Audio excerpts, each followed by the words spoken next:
Hi there, this is Teresa Knight. I'm here to show you how to do a landscape painting from start to finish from a photograph this time. It's a different kettle of fish trying to do it from life, and I will teach that later. But for now, it's actually easier to go from 2D to 2D rather than from 3D to 2D. And it's also easier to measure a flat photograph to your canvas than it is the great big outdoors. So today we'll just go through the steps of how to do a pretty good drawing to get you going on your painting. Now when you're doing a landscape, you don't need to do an in-depth drawing because you're going to paint over it anyway, unless you're doing watercolor, which in this case we're not. What you're going to need for this is your canvas or board or paper in more or less the same shape as your photograph. Well, as my photograph, because we're using mine today. And if it isn't, then take the time to change it. So if you have a paper that's square, and we're doing it from a rectangle here, then cut your square down so that it does turn into a rectangle, so that it loosely matches this shape. That's the most important thing. Otherwise, when we do our measuring, it'll end up stretched one way or the other, which we don't want. It's not that critical in a landscape painting to have it be 100% accurate because it's not a portrait, but if it were a portrait, it would be. We have a fair bit of leeway with a landscape. So to draw this, we have put a mark at each halfway part on both sides so that it's divided into quadrants. And we're going to do the same with this so that we can use that as a guide to measure against when we're drawing our main lines. So this can be approximate or you can measure it. Depends upon you and what you prefer. I tend to be a bit loose, so I prefer not to. And if you want to, you can even bisect the board. This chalk will come off later, so you don't need to worry about making lines on it. You could also do the same on your photo with chalk, which I will do to show you. Okay, now I think I explained that some people like to cut their photo into many squares, into a very fine grid like that, and then do the same here, and then take each square and replicate just the square at a time. So that does make for a fairly accurate drawing, but it doesn't allow for much expression or much feeling. For example, the feeling of blowing in the wind or the clouds moving across the sky. So I don't actually recommend that, and for the other reason is that it won't really help you learn how to draw, ever. So best to start with fairly loose and learn how to draw as you go. Okay, in my opinion, other artists would disagree. Okay, so with our photo here, or my photo, and this is what you do with your own photo, is you try to figure out what the main color areas are and then separate them with a line, each one. So on this photo, I think it's pretty obvious that there's a very strong line. You make up the line. Very strong line that you think you can see between here and here. So it's not that there's a literal line in nature, but that there is sort of a separation between color areas in this photo. Another line here. Another line between this dark and light here. There's sort of a line where the sky is. This light tree color, dark color, green this way, and this yellow bit, and then this coming down here.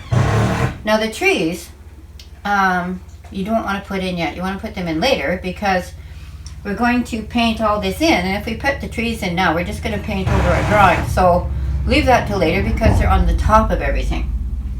So having done that, we want to now replicate these lines onto our canvas or board. So I have my chalks here. Let's go for purple should show up. So we're going to mark this off, approximate half and half, half and half. And we can put a line here too, if we want to make things easier. Now some people, some artists, like to divide the photo into very small squares and then also their canvas, and then to sort of copy the one square exactly to the other square, which does make for a more or less accurate drawing, but reduces the feeling in the painting, from my point of view, my opinion, because you don't get that feeling of the flow for the wind blowing or the trees bending, that kind of thing. So I don't recommend doing that. You'll never learn to draw very well on the other drawback. Okay, so we're going to try and draw these lines according to where they are in these squares. So you can see that this line is a sweeping line all the way up to about here, from about here. So here's the halfway mark. It's not at half of the half, which would be about here. It's just above that. So you can just do a sweeping line there. That can be our first line. This one here. Okay, so the next line, we have this one already. We can see that there's a light area or a gold area and a green area behind it that are separated. So measure partway down there to here, and it ends down about here, which is just to the left of this. You can sort of go up and in, just to the left of that, and then draw that line. Okay, next line maybe is this one here, which is quite strong between that light area and the dark area behind it. So, and these can be fairly approximate because it is nature. So it is allowed to be quite loose. Okay, so this line starts below the middle, about here, crosses just under the center, and goes up to the far corner. So below the middle, under the center, up to the far corner. So that would be that line. Then there's another line separating this darker area from the light area behind.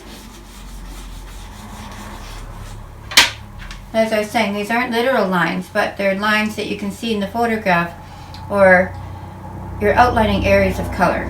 Okay, so this one starts at the middle, goes up and up there. That's right. Now the last one that we want is the sky. Now we have the choice of making an extra color here where this gray meets the yellow, and we could, actually it wouldn't be a bad idea. This is sort of a gray purple in here. I can just go over to that tree. So it starts again around the middle, just above, and finishes just underneath here, really. So how far up? Above half, so about here. So starts above the middle, goes about there.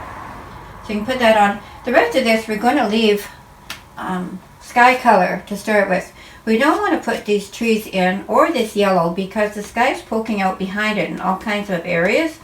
So because of that, if we put the sky in first and then paint the leaves and then the branches on top, it will be easier than trying to paint any of the leaves or these trunks first and then having to put the sky in around it. It's almost always more difficult to paint negative space, which is the space behind something, than it is to paint the form on top. So there we have our photo and our drawing of the basic shapes of color.